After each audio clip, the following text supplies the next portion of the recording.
இன்றே டவுன்லோட் செய்து உங்கள் ஃபேவரட் ஷோக்களை என்ஜாய் பண்ணுங்க. என்ன அஞ்சலி? தெரியல, வாமிட் வந்துருச்சுங்க. தலையெல்லாம் சுத்துது. ஐயோ, சரி வா ஹாஸ்பிடல் போலாம் வா. ஐயோ, அதெல்லாம் வேண்டாங்க, சரியாயிடும். அது எப்படி சரியாகும்? எனக்கு பயமா இருக்கு. உனக்கு எதுவும் ஆக கூடாது அஞ்சலி. சாப்பாடு ஏதாவது ஒத்துக்கலையா? ஃபுட் பாய்சன் ஆயிடுச்சா?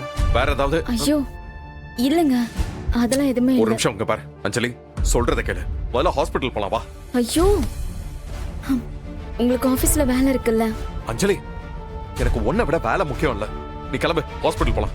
ஐயோ வேண்டாங்க, அதுவா சரியாயிடும். 2-3 நாளாவே இந்த மாதிரி வாமிட் வருதுங்க. நான் தான் உங்ககிட்ட சொல்லல. என்ன அஞ்சலி இவ்ளோ கேர்லெஸ்ஸா இருந்திருக்க? இந்த மாதிரி பண்றதுனால ஏங்க? தான்.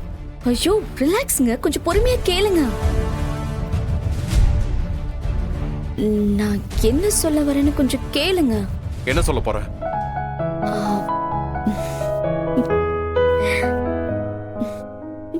என்ன நீ? நான் எவ்வளவு சீரியஸா கேட்டுக்கிட்டு இருக்கேன், நீ சிரிக்கிற. ரொம்ப சந்தோஷமான விஷயம் சொல்ல போறேங்க. என்ன? நீங்க நான் அப்பாவாக்க போறீங்க.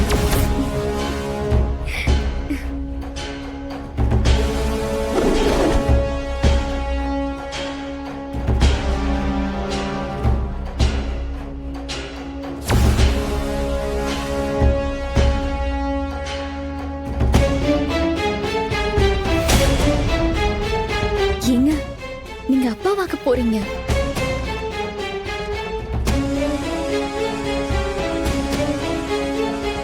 என்னங்க ரியாக்ஷன் இது? எவ்வளவு சந்தோஷமான விஷயத்த சொல்லிக்கிட்டு இருக்கேன், இப்படி உறைஞ்சு போய் நிக்கிறீங்க. அஞ்சலி, இது எப்போ உனக்கு தெரியும்? நேத்து தான் கிட் வாங்கிட்டு வந்து பார்த்தேன். ஆஹா. உங்களுக்கு சர்ப்ரைஸா சொல்லலாம்னு இருந்தேன். இப்போ வாமிட் பண்றத பாத்தீங்களா, அதான் சொல்ற மாதிரி ஆயிடுச்சு. ஓ என்னவோ இத செலிப்ரேட் பண்ண வேண்டாமா? இல்ல, நீ தப்பா நினைச்சுக்கலனா நான் ஒண்ணு சொல்லவா? என்ன? நமக்கு ஒரு குழந்தை வந்தா உன் பாசத்தெல்லாம் குழந்தை மேல தானே காட்டுவேன். இல்ல, ஐ மீன் குழந்தை தானே ரொம்ப அக்கறையா பார்த்துப்பேன். நான் உன்கிட்ட இருந்து கொஞ்சம் கொஞ்சமா விலகிருமல்ல. ஏங்க, உங்களுக்கு அப்புறம் தாங்க குழந்தை. அந்த குழந்தை நம்ம 2 பேரால உண்டான உயிருங்க. அது மேல நான் அன்பு காட்டுவேன். அதுக்காக உங்களை நான் மறந்துடுவேனா? ஏங்க, நீங்க தாங்க எனக்கு ஃபர்ஸ்ட். இல்ல அஞ்சலி, நிறைய ஃபேமிலியில இந்த மாதிரி தான் நடக்குதுன்னு கேள்விப்பட்டிருக்கேன்.